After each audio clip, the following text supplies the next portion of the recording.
Assalamualaikum warahmatullahi wabarakatuh.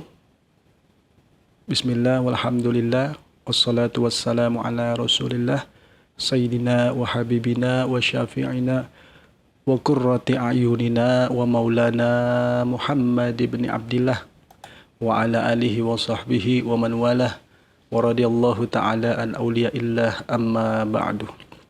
Subhanaka la ilman lana illa ma'alamtana innaka antal alimul hakim. Rabbi israhli sadri wa yassirli amri wahlul uqdatan min lisani yafqahu qawli. Balik lagi di channel KAF CSA bareng saya Kendri Al-Basri. Salam cinta seni dan agama.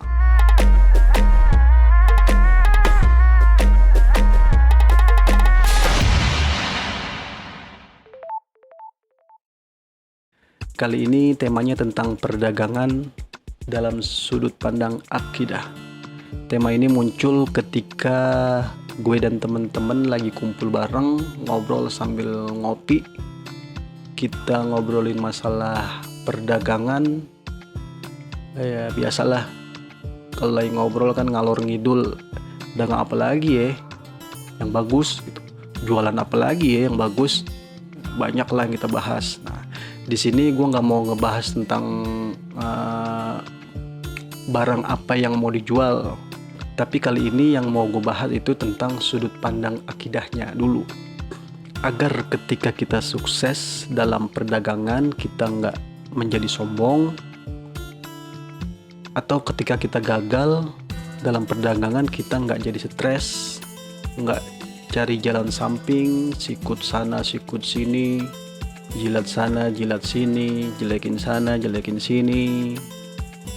Datengin dukun sana, dukun sini. Nah, banyak lah macam-macam itu. Jadi pelajaran ini gue dapat dari guru. Biasanya pembahasan ini dibahas sebelum masuk pelajaran sifat 20 agar kita bisa menempatkan akal pada tempatnya. Oke, langsung aja kita bahas. Bismillah.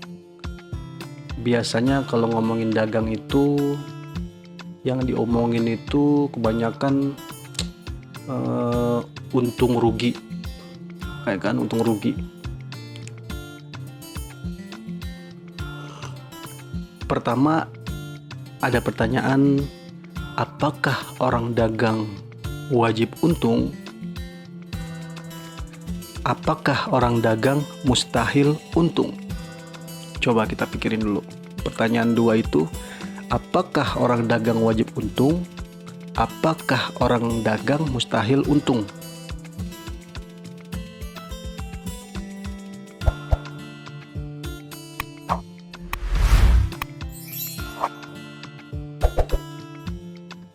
Oke, sekarang apakah orang dagang wajib untung? Wajib, misalkan gitu. Dijawab wajib.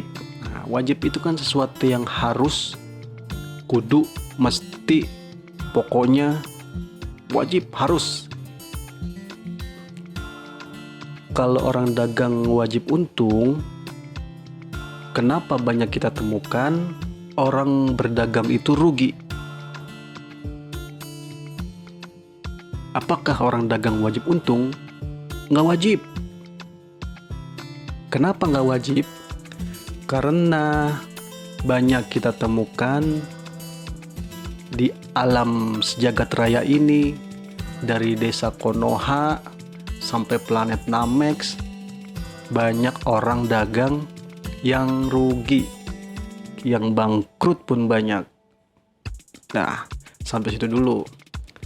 Jadi apakah orang dagang wajib untung? Atau orang dagang mustahil untung?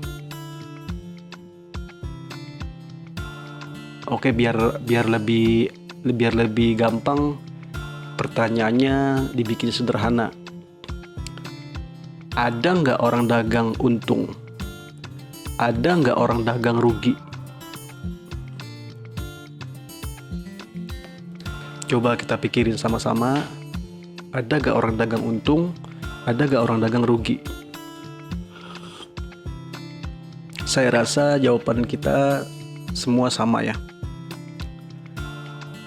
orang dagang ada yang untung, orang dagang ada yang rugi. Nah, cukup. Sekarang pertanyaan selanjutnya, kenapa orang dagang itu rugi?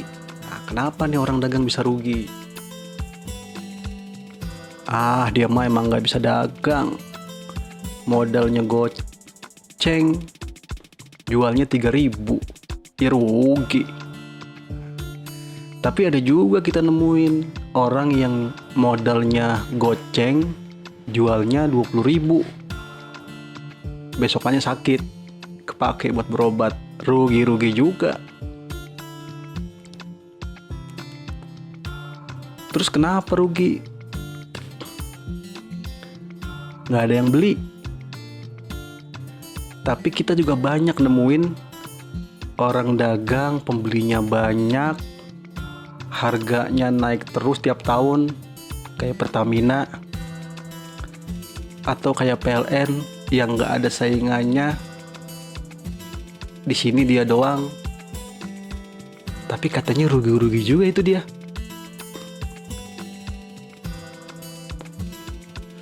Jadi kenapa rugi? Nggak ngerti ilmu dagang. Kita juga banyak nemuin orang-orang yang gelarnya SE, sarjana ekonomi, gelarnya panjang tuh, berderet SE, MMA, KPJ, BPJS, dan lain-lain. Ternyata rugi-rugi juga. Akhirnya Gojek lagi, Shopee lagi, kerja sama orang lagi. Ada juga orang yang lulusan SD, nggak pernah ngerasain bangku sekolah, buta huruf, suruh tanda tangan pakai jempol. Tapi pas dagang sukses dia, sampai tanahnya lebar-lebar, rumahnya segede-gede masjid, mobilnya seminggu gonta-ganti merek nggak habis-habis. Banyak nggak yang begitu? Banyak. Nah, terus kenapa rugi? Dia mah kurang sungguh-sungguh, kurang kerja keras. Masya Allah. Betapa banyak kita temuin orang-orang yang banting tulang dari subuh, zuhur, asar, maghrib, isya, sampai nggak punya waktu buat anak istri. Rugi-rugi juga. Ada nggak? Banyak. Nah, terus kenapa nih rugi? Dukunnya kurang mantep. Nah, ini yang cakep nih. Dukunnya kurang mantep. Udah kebah jamrong, udah nanam pala kebo, udah naburin tanah kuburan biar pesaing pada sepi. Rugi-rugi juga dia itu. Itulah pentingnya kita mempelajari akidah atau tauhid agar kita tidak salah menempatkan akal, agar kita tidak memastikan suatu barang yang tidak pasti. Itu pentingnya kita belajar akidah atau tauhid agar kita tidak salah menempatkan akal, agar kita tidak memastikan suatu barang yang tidak pasti. Karena dalam akidah untung dan rugi itu adalah hukumnya jaiz. Jadi orang dagang kadang untung, orang dagang kadang rugi. Orang dagang bisa untung, orang dagang bisa rugi. Yang sukses banyak, yang bangkrut pun banyak. Nah, masukkanlah perkara-perkara seperti rezeki, maut, jodoh sesuai pada tempatnya. Jangan kita masukkan ke ranah wajib atau mustahil, karena gak bakal ketemu. Dan jangan ngatur Allah dengan gelarmu, jangan ngatur Allah dengan kerja kerasmu, jangan ngatur Allah dengan amalan-amalanmu. Jadi kenapa untung rugi? Kenapa untung rugi? Karena ada zat lain kekuatan besar lainnya yang mentakdirkan untung dan rugi dalam sebuah perdagangan. Maka dari itu kita kembalikan kepada Yang Maha Berkuasa atas segala sesuatu, yaitu Allah Subhanahu wa Ta'ala. Bismillah walhamdulillah wal khair wasyarru bimasyiatillah. Dengan nama Allah segala puji bagi Allah, dan segala kebaikan dan kejahatan adalah dengan kehendak Allah. Jadi tanamkan dalam diri kita, keluarga kita, anak istri kita, sebelum mulai berdagang, akidahnya dulu tanam. Sebelum berdagang atau berbisnis, supaya ketika kita sukses, kita tidak merasa sombong, karena itu adalah pemberian Allah Subhanahu wa Ta'ala.